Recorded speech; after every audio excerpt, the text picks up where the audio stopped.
Danrem 043 Gatam Brigjen TNI Rika Sidetolo akan membentuk kelompok kerja dalam pembentukan Komando Daerah Militer atau Kodam 20. Hal tersebut disampaikan oleh Brigjen TNI Rika Sidetolo saat diwawancarai awak media di Makorem 043 Gatam.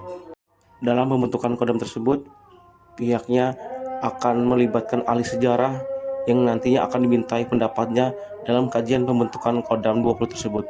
Sehingga penamaan serta lambang Kodam 20 ini bisa mewakili dua provinsi, yaitu Provinsi Lampung dan Provinsi Bengkulu.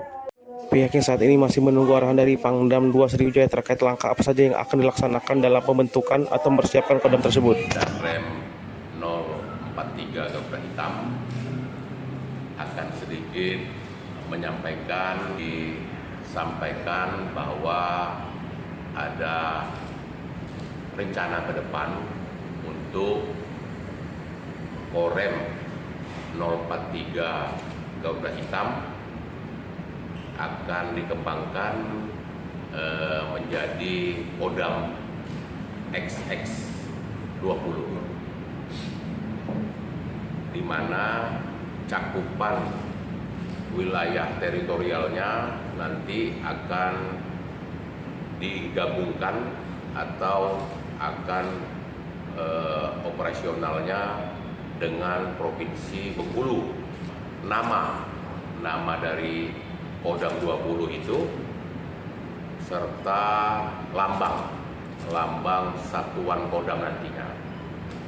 Perintah dari surat tersebut sudah merespon menjadi Kodam.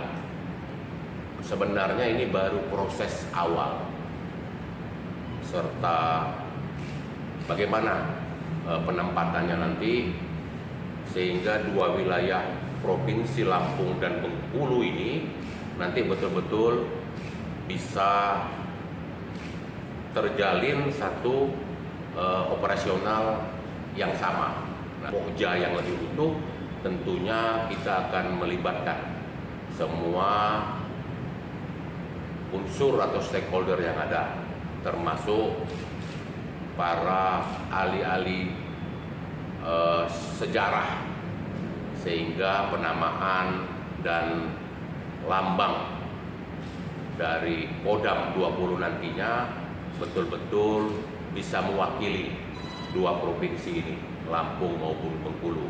Itu kira-kira, dengan tentunya menunggu arahan selanjutnya dari Pangdam 2 Sriwijaya, karena beliau yang memimpin kita mau seperti apa nantinya pelaksanaan dari pemekaran atau pengembangan dari Korem ini menjadi Kodam.